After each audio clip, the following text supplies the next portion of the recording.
का बीएल जगह रणवा जी है और बड़े सर है और हरिराम रणवा है बे ई मन सहमति दी ही बिग बाद में चबूतरों मन बतायो जो गड्डी कह रहे हैं और बिग जगह छोड़कर बिग बाद में मूर्ति लगाई है जबकि बे ई आरोपों बे नकार रहा है कि बिल्कुल बे सरपंच जी है जगह सिर्फ और सिर्फ आपकी पर्सनल तौर पर पूरी जो भी वो काम करो आपके व्यक्तिगत सोच का आधार पर करो है मारो यान की कोई परमिशन बन लेगी।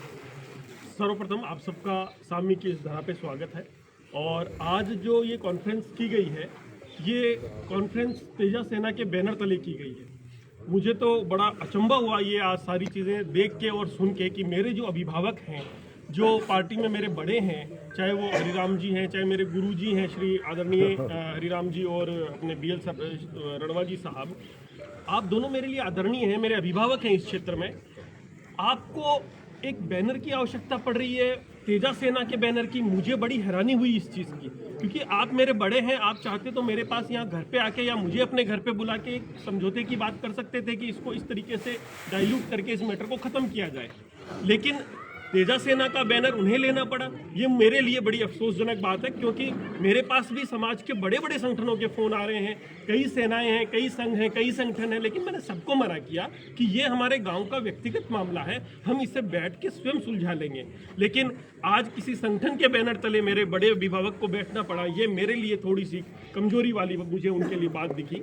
बात आती है उनके इस वक्तव्य की कि हम लोगों ने यहाँ पर नहीं आए या हमारा कोई समझौता नहीं हुआ, तो मैं इसे सिरे से नकारता हूँ। सोशल मीडिया पे उनकी वीडियो क्लिप्स वायरल हैं, आप खुद जाके उनके पेजेस पे देख सकते हैं या उनके समर्थकों के पेजेस पे देख सकते हैं। वो पिछले 3 महीने में यहाँ पे लगभग 4 बार आ चुके हैं और चारों बार के वीडियोस लाइव वायरल हो चुके हैं। इसलिए मुझे ये कहने की कतई कोई आवश्यकता नहीं है कि उन्होंने क्या बताया और क्या नहीं बताया। हाँ, अगर मैं अकेला उनसे ये समझौता करता तो हो सकता है कि आप मुझे झूठा साबित कर देते, लेकिन साहब आप शायद ये बात भूल गए कि जिस दिन आप इस समझौते की बात कर रहे थे, उस दिन मेरे गांव के ये 5 मौजूद व्यक्ति भी वहीं मौजूद थे। इनकी उम्र 50 साल से ऊपर है साहब। तो मैं आपसे निवेदन करता हूं कि ये 50 साल के व्यक्ति शायद झूठ तो नहीं बोलेंगे। और इन्होंने जो बात कही थी, ये बड़े माद्य की बात है कि आप यहाँ पधारे थे और आप जब अक्टूबर महीने में यहाँ आए थे, तब आपने स्वयं ये कहा था कि हम दोनों भाई आज पहली बार इस सामी की धरती पर आए हैं और इसके लिए सुरेंद्र सिंह जी का हम धन्यवाद देते हैं। ये हमारे समाज के जामवंत हैं जिन्होंने हमें जगाया है। हमें तो पता ही नहीं था कि हमारे रणवा परिवार की यहाँ पर कुछ पुराने यहाँ पे इतिहास भी है क्या। तो जो व्यक्ति अपने जीवन के 60-65 वर्ष पूर्ण करने के बाद में पहली बार हमारे गांव की पहाड़ी पे आए हों और बाद में उनको ये जानकारी मिली हो, तो मुझे ऐसा नहीं लगता इतने शिक्षित व्यक्तियों को भी अपने इतिहास की जानकारी 65 वर्ष की आयु पूर्ण करने के बाद हुई होगी। और आज मैं उनसे ये सवाल पूछता हूं कि उनके परिवार से कितने लोग यहाँ जात जड़ूले चढ़ाने के लिए इस सामी गांव की पहाड़ी पे आए हैं। हमारे यहाँ जो रणवा परिवार है, एक रणवा परिवार सामी में है, अगर वो उसने भी अपने जीवन में कभी यहाँ जात जड़ूले चढ़ाए हों तो इस पूरे गांव के 5000 लोगों से पूछ लीजिए। ऐसी कहानियां, ये बातें, मैं सम्मान करता हूँ इतिहास का। मैं खुद हर इतिहास की बात को एक एक करके आपके सामने रख सकता हूँ और मैंने ही उन्हें सारी बातों की बताई थी। इसके लिए मैं खुद वापस आपको कह रहा हूँ, बिल्कुल मैंने उन्हें जानकारी दी थी, क्योंकि मुझे जो अपने लोगों से जानकारी मिली, मुझे जो किताबों से जानकारी मिली, मैंने उन्हें साझा की, क्योंकि मैं अपने गांव के टूरिज्म को बढ़ाना चाहता हूँ। इसलिए मैंने उन्हें बताया कि आप जी यहाँ से, इस गांव से कि बहुत प्रकार के समाजों का, बहुत प्रकार की गोत्रों का यहाँ से निकास हुआ है, इसमें कोई बुराई नहीं है। और वो आज जैसे मान लेते हैं कि जो शेखावत वंश है वो अगर मान लीजिए कि खंडेला से निकला है या आज से 2000 वर्ष पहले वो कन्नौज से आए हैं, तो आज क्या वो कन्नौज में जाके वापस वहाँ कह सकते हैं कि आप खाली करो कन्नौज को, ये तो हमारा है? साहब, ये जो बातें होती है वो ऐतिहासिक बातें इतिहास को जीवित रख के प्रेरणा लेके आगे बढ़ने के लिए होती है, ना कि अपना कब्जा या दावा करने के लिए। मैं आपसे हाथ जोड़ के निवेदन करता हूँ, इन बातों में कुछ नहीं रखा है। इतिहास की दृष्टि से अगर आप देखेंगे तो हम आपके साथ हैं, लेकिन आप पॉलिटिकल पावर दिखा के अगर हमें ये दिखाना चाहते हैं कि इस गांव पे कब्जा कर लेंगे, तो ये सुरेंद्र सिंह कभी होने नहीं देगा। आपका जो मान सम्मान है वो इसलिए है क्योंकि आप हमारे घर के बड़े हैं, अभिभावक हैं। मैं हाथ जोड़ के आपसे विनम्र निवेदन करता हूं, मेरे गांव में राजनीति का अखाड़ा मत बनाइए। हम यहाँ जो लोग बैठे हैं, हमें हमारे हिसाब से इस गांव के अंदर अपना जीवन जीने दीजिए, इसे राजनीतिक अखाड़ा मत बनाइए। मेरे गांव से आज आपको मैं बताना चाहता हूं, इस प्रेस कॉन्फ्रेंस जिसकी आगाज सोशल मीडिया पे ऐसे किया गया था जैसे 10, 20, 50 हजार लोग आएंगे, वहां मुश्किल से 200 लोग पहुंचे थे और उन 200-300 लोगों में से मेरे हिसाब से जहां तक मुझे जानकारी मिली है मात्र 13 लोग हमारे गांव से गए थे। 5000 की आबादी है माननीय सामी गांव की। 5000 की आबादी में से अगर 13 लोग आपकी इस मीटिंग में जाते हैं तो बहुमत और लोकतंत्र की परिभाषा मुझे बताने की किसी को आवश्यकता नहीं है। और मैंने जो कार्य किया है वो पूर्णतः लोकतंत्र की परिभाषा के अनुरूप किया है। हो सकता है आपकी पहुंच बड़ी हो सकता है आपकी जानकारियां अधिक हो, लेकिन मैं अपनी बातों पे, अपने सिद्धांतों पे अटल हूं। इसके लिए मुझे जेल भी जाना पड़े तो मैं तैयार हूं, लेकिन इस समाज के लिए हो सकता है आपका समाज ज्यादा शक्तिशाली होगा या उनके पास तेजा सेना जैसे बड़े संगठन होंगे, लेकिन मेरे समाज के पास भी ऐसे बहुत बड़े संगठन है। लेकिन इस राजनीतिक अखाड़ा बना के मैं मेरे गांव को जातिवाद के जहर में नहीं घोल सकता। इसलिए आपसे आज निवेदन कर रहा हूं, हमें हमारे जीवन में शांति से जीने दीजिए। आप सीकर और जयपुर वाले तो कल चले जाएंगे साहब ये प्रेस कॉन्फ्रेंस करके, लेकिन हमें सबको यहाँ इसी जाजम पे, इसी गांव के चौपाल में जीवन काटना है।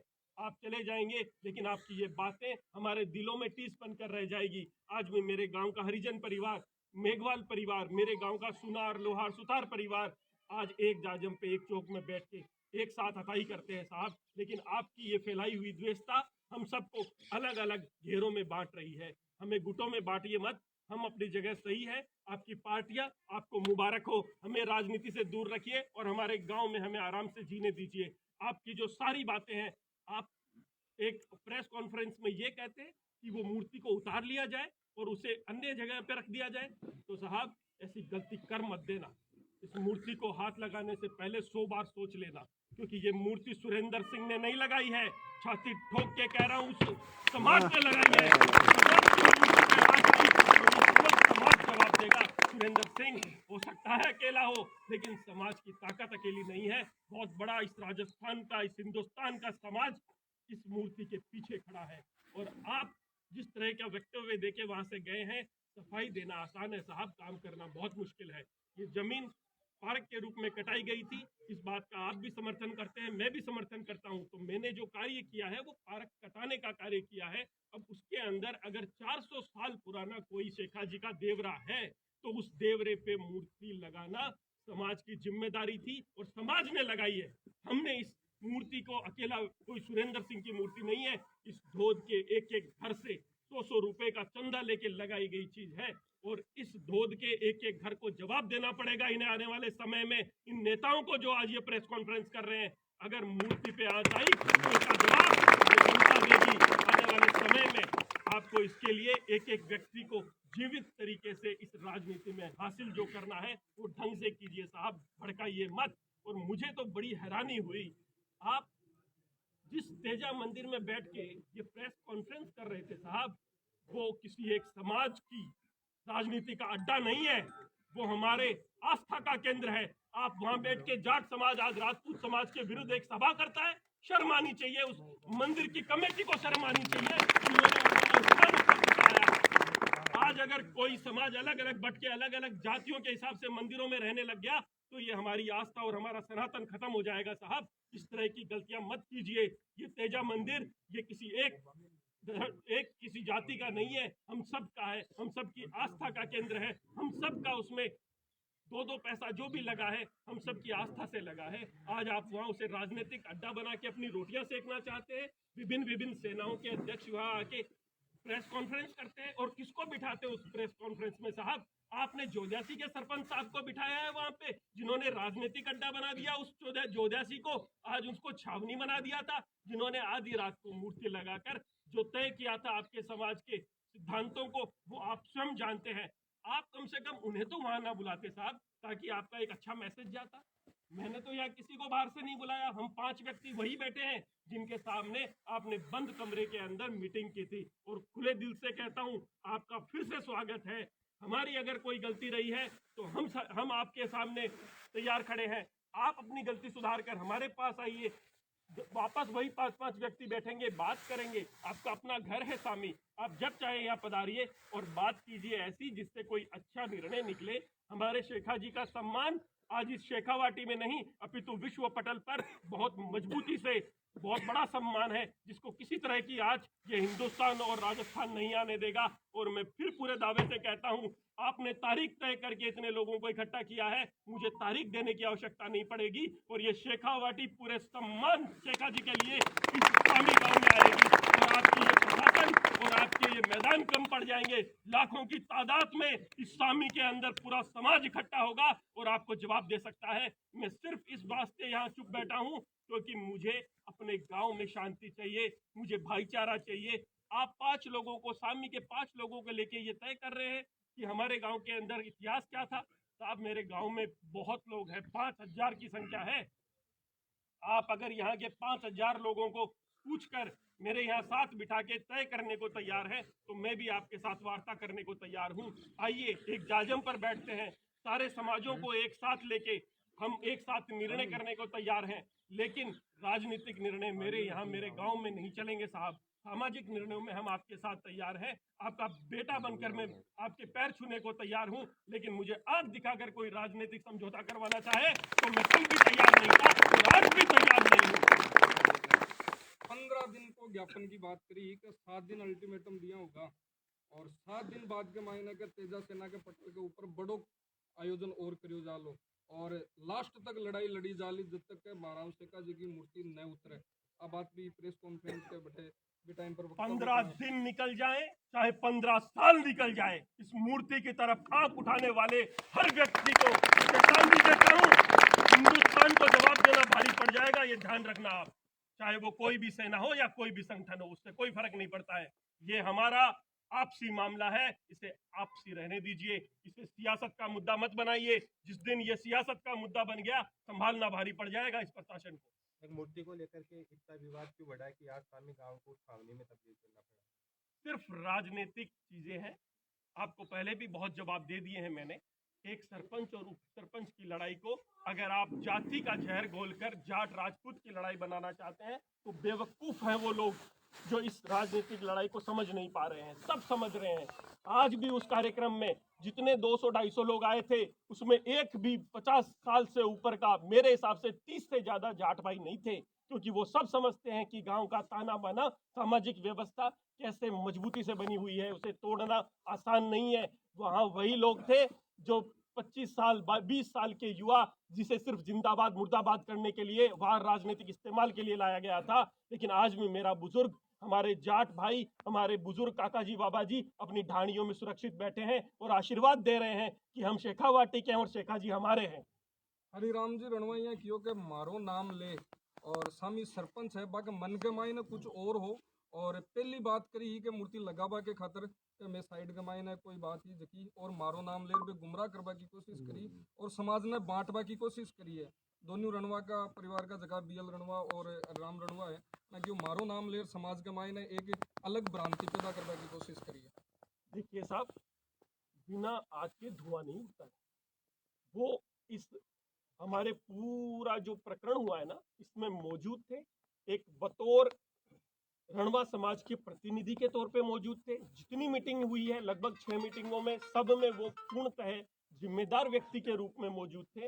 इसलिए मैं अकेला नहीं था।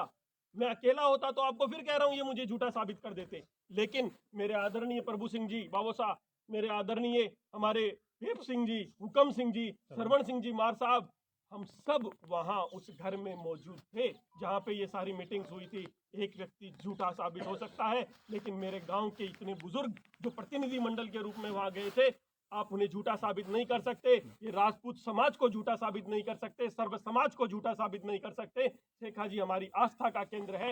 हो सकता है आपका इतिहास कुछ कहता हो सकता है सामी गांव से भी आपका लगाव रहा हो या पुराना कोई नाता रहा हो, हम उसका सम्मान करते हैं साहब। लेकिन हम तो आज इस गांव के वासिंदे हैं, हम यहाँ रह रहे हैं। आप हमें हटा के अपने इतिहास की बदौलत अगर यहाँ कब्जा करना चाहते हैं तो ये होना या मुमकिन तो नहीं है साहब। जब तक हम जीवित हैं तब तक तो मुमकिन नहीं है। क्या लगता है सामी ग्राम में ऐसे ही छावनी बना रहेगा? कब तक ये विवाद सुलझ जाएगा?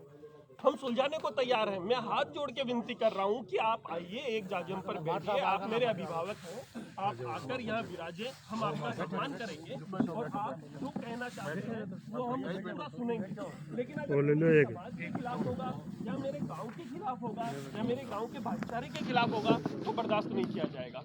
मैं सिर्फ वो बात आपको समझ सकता हूँ, सुन सकता हूँ जो मतलब ढंग से बात की जाए, जिसमें कोई ना कोई निर्णय तो निकले। साहब, आप सामी आने में कतरा रहे हैं, आप सांगलिया में जाके मीटिंग्स करते हैं। क्यों भाई, सांगलिया का सामी से क्या लेना देना है? सांगलिया के तेजा मंदिर का सामी से क्या लेना देना है? ये प्रकरण सामी का है साहब। तो आइए, आपका स्वागत है। हम सामी के लोग हमेशा से, आप तब तो सांगलिया नहीं गए थे जब चुनाव में वोट ले आते हैं, तब तो आप हमसे ही माला डलवाते हैं साहब। तो अब आज क्यों आपको सांगलिया में जाके मीटिंग करनी पड़ रही है, वो भी तेजा सेना के बैनर के तले? सेनाएं तो हर संगठन, हर समाज में बने हुए हैं। तो हमने तो नहीं बुलाया अपने समाज के विभिन्न संगठनों को, क्योंकि हम शांति चाहते हैं। ये वार्ता जो हो रही है वो वार्ता एक निर्णय तक पहुंचे, इसके लिए हम आपके सामने हाजिर हैं। आपके सामने जो हम हाथ जोड़ने की बात कह रहे हैं, इसमें गंभीरता है। आप भी गंभीर निर्णय लेके एक जाजम पर बैठ के इसको सुलझाने का प्रयास करें। इसको इस तरह से मत देखिए कि हमें कोई आपको कोई राजनीतिक इसका फायदा मिलेगा या हम कोई आगे बढ़ के इसके अंदर राजनीतिक फायदा लेना चाहते हैं। हम इस गांव का एक बहुत आराम से चौपाल पर बैठ के निर्णय लेना चाहते हैं। जो आपका स्वागत है, आप आइए, हम आपके साथ हैं, आप हमारे साथ हो जाइए। आपने हम पे आरोप लगाया है साहब कि शेखा जी की मूर्ति हमने अवैध तरीके से लगा दी। शेखा जी की मूर्ति जिस पार्क में लगी है साहब, वो पार्क भारत सरकार ने हमें दिया है। वो 4 बीघा का पार्क कलेक्टर ने हमें आवंटित किया है। उस पर ये समस्त धोद विधानसभा के 102 गांवों ने 7वें महीने की 6 तारीख को डिसीजन लेके पूरी कमेटी ने ये मूर्ति लगाई है। सुरेंद्र सिंह का व्यक्तिगत निर्णय नहीं है। लेकिन आपको मैं कहना चाहता हूँ, इसी गांव के अंदर शेखा जी स्मारक से तो आपको तकलीफ हो रही है, लेकिन श्री मलसी जी रणवा का आपने जो स्मारक हमारे गोचर भूमि में बनाया है उससे आपको तकलीफ नहीं है। वो तो कटान का भी नहीं है, लेकिन हमने तो आपकी आस्था के साथ कभी भी सवाल खड़ा नहीं किया। आज आपने वहां 5-6 बीघा जमीन के पूरे केर काट दिए, वहां पर वो मंदिर और स्मारक बना लिए। हमने तो मलसी जी रणवा को, आप जब यहाँ नहीं आते थे ना साहब, तब भी हम वहां जाके उनको धोख दे रहे थे। लेकिन आज आपने वहां 6 बीघा, 7 बीघा, 4 बीघा जो भी आपने कब्जा किया है, हमने तो आपकी आज तक कभी शिकायत नहीं करी। आप जो अपने वीडियोस में आज प्रेस कॉन्फ्रेंस में बोल रहे हो, हम हमेशा आपके साथ हैं, देवी देवताओं के साथ, महापुरुषों के साथ। लेकिन आप इसे पॉलिटिकल एंगल देके बात करेंगे तो पॉलिटिकल ही जवाब मिलेगा। उन्होंने ये भी आरोप लगाया शायद उनको के रणवा नाम से ही एलर्जी हो सरपंच जी को। साहब, ऐसा है, कहना सोचना ये उनका विषय है। क्योंकि उन्होंने उस बात के लिए कहा है कि रणवा जो मंदिर था, एड्रेस शायद किसी वार्ड का, उसको किसी चक्की के नाम से कर दिया। देखिए साहब, ये शायद इतने अनभिज्ञ तो नहीं है, ये अच्छी तरह जानते होंगे कि वार्ड बनाने का जो काम होता है उसमें 3 ही सक्षम अधिकारी होते हैं, जिसमें सबसे प्रथम बीएलओ होता है, सेकंड जो है वो आपके हमारे ग्राम सेवक महोदय होते हैं और तीसरे पटवारी होते हैं। इसमें सरपंच का कहीं कोई रोल नहीं होता, ना ही कहीं साइन होता है। तो इतने बड़े काम पे अगर वो मुझे जिम्मेदार मानते हैं तो वो उनकी समझ है, उनकी सोच है और उनकी समझ की शक्ति है। लेकिन मैं उनकी उसके बारे में बात नहीं कहना चाहता। वो मेरे अग्रज है, अभिभावक है। हो सकता है कहीं मेरी कोई गलती रही हो जिससे वो मुझसे नाराज हो, तो हम बैठ के बात कर लेंगे। लेकिन वार्डों का परिसीमन हो चाहे कुछ भी हो, वो बहुत बड़े नेता हैं साहब, प्रदेश लेवल के अध्यक्ष रहे हैं, प्रदेशाध्यक्ष रहे हैं। मैं तो एक छोटा सा सरपंच हूँ, मैं कहाँ उनसे लड़ूंगा साहब। हाँ, हो सकता है मेरी इस मूर्ति से किसी को अगर एलर्जी हो जाए और सब लोग मिलकर पूरा शासन प्रशासन और आज पूरा सिक्कर का ये नेताओं का जो जमावड़ा वहाँ हुआ है तेजा जी के मंदिर में, वो मेरी अगर कोई राजनीतिक हत्या करना चाहें तो वो उनकी मर्जी है। लेकिन ये मेरा तो एक शुरुआत है, एक छोटा सा सरपंच हूँ। हो सकता है अगली बार बनूं नहीं बनूं, सामान्य सीट आए नहीं आए, ओबीसी आ गई, SC ST आ गई, मैं कहाँ लड़ूंगा साहब। ये सोचने वाली बात है। मैं तो एक सरपंच मात्र हूँ और वार्डों का परिसीमन सरकार करती है, एक सरपंच नहीं करता। क्या लगता है ये जो शेखर राव जी की मूर्ति ऊपर लगी हुई है, कब तक इसका आगे का जो प्रोग्राम हो पाएगा? मैं तो चाहता हूँ कल ही हो जाए। मैं हर तरीके से हर पटल पर उनसे बात करने को तैयार हूँ। उनसे एक जगह बैठ के प्रेस वार्ता के माध्यम से नहीं, बल्कि घर में बैठ के 5 लोगों के बीच में प्रतिनिधि मंडल के रूप में बैठ के बात करने को तैयार हूँ। वो अपने सुझाव हमें दे दें, हम उनसे स्वभाव जो भी स्वाभाविक सुझाव है वो ले लें और बैठ के बात हो जाए। ये घर का सा मामला है। प्रशासन और आपके बीच में कोई वार्ता हुई है इस शेखा जी की मूर्ति को लेकर? प्रशासन आपको क्या कह रहा है? प्रशासन तो ये कह रहा है कि कैसे भी करके इस मामले को जल्दी से जल्दी फ्री किया जाए। कारण ये है कि मैं समझता हूँ प्रशासन के लिए यहाँ व्यवस्था, अगर उन्होंने यहाँ 200-300 लोगों की कर रखी है, तो आप खुद सोचिए सीकर जिले के अंदर वैसे ही प्रशासन कम है, पुलिस कम है, महकमे में लोग कम है। आज कितने लोगों के काम मेरे इस छोटे से काम से अवरुद्ध हो रहे हैं। मैं नहीं चाहता हूँ किसी का भी काम रुके। आप जल्दी से जल्दी, मेरा प्रशासन से भी अनुरोध है, इस मैटर को शांत करें, हमें हमारे गांव में शांति प्रदान करें और आप अपने अपने काम में लगे। बहुत से लोगों के बहुत से काम रुके हुए हैं, आप उन पे ध्यान दें। क्या लगता है, जैसे मूर्ति लगने के बाद का प्रोग्राम था कि राजनाथ सिंह शायद यहाँ आई, और इससे कहीं सुरेंद्र सिंह शेखावत स्वामी सरपंच का कद ना बढ़ जाए, कहीं ये राजनीतिक हत्या की कोशिश तो नहीं है? अब सर, सब समझदार लोग हैं यहाँ पे, आप भी हजारों लोगों के, हजारों नेताओं के अपने इंटरव्यूज भी लेते हैं। मैं इस बात को अपने मुंह से कुछ नहीं कहूँगा। मैं तो सिर्फ इतना कहूँगा कि मेरे बड़े भाई श्री गोवर्धन जी वर्मा ने अपने लेटर हेड के ऊपर इनवाइट किया है राजनाथ सिंह जी को स्वामी की मूर्ति के अनावरण के लिए, और मेरे बड़े भाई आदरणीय जिला अध्यक्ष मनोज जी बाटन ने भी अपने लेटर हेड के ऊपर राजनाथ सिंह जी को इनवाइट किया है यहाँ पधारने के लिए। इसी के साथ श्री मदन जी राठौड़ साहब जो हमारे प्रदेश अध्यक्ष हैं, उनको भी राजनाथ सिंह जी को बुलाने के लिए अपने लेटर हेड जारी करे हैं कि वो प्रदेश कार्यालय से भी उन्हें इनवाइट करें। अब अगर फिर भी मैं झूठा हूं तो फिर मैं आपको सारी चीजें समक्ष रख देता हूं, आप खुद निर्णय कीजिए कौन झूठा है और कौन सच्चा है। वैसे आप बात करें राजनाथ सिंह जी को यहाँ बुलाने की, तो प्रदेश लेवल के जो बीजेपी नेता है वो आज इसी मूर्ति को लेकर के प्रेस कॉन्फ्रेंस करते, तो इसको किस प्रकार से आप देखते हैं? हरिराम जी रणवा प्रेस कॉन्फ्रेंस। देखिए, हरिराम जी रणवा प्रदेश के बड़े नेता हैं और मेरे अग्रज हैं, मेरे अभिभावक हैं, मैंने बहुत कुछ उनसे सीखा है। लेकिन अगर बात शेखा जी की आ गई ना साहब, तो फिर ये एंगल ही दूसरा है। फिर ये राजनीति बहुत छोटी चीज़ है उस चीज़ के आगे, क्योंकि मैं उस वंश का एक अंश हूँ और जिस वंश का मैं अंश हूँ उसके साथ में इस तरह की राजनीतिक बातें तो कभी नहीं कर पाऊंगा और ना ही कोई समझौता कर पाऊंगा। सर, वहाँ की प्रेस कॉन्फ्रेंस में एक चीज़ पे ज़्यादा जोर दिया गया कि रात के समय में मूर्ति का अनावरण।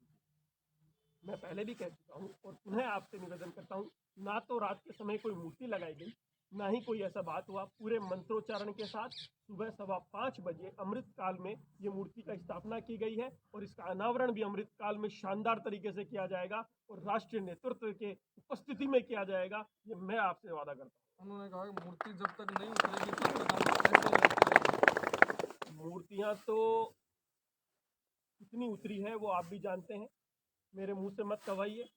और कितनी मूर्तियां कहाँ कहाँ गोचर में लगी है और किसने लगाई है इस राजस्थान में, ये मुझे कहने की आवश्यकता नहीं है। पूरा राजस्थान जानता है कि कितनी गोचर भूमियों के अंदर किसने अवैध मंदिर बना के अवैध मूर्तियां लगाई है। तो ये अगर आज सुप्रीम कोर्ट या हमारा हाई कोर्ट या आदेश दे दे तो पता नहीं क्या हो जाएगा और क्या बखेड़ा हो जाएगा। जो आज ज्ञान दे रहे हैं वही फंस जाएंगे।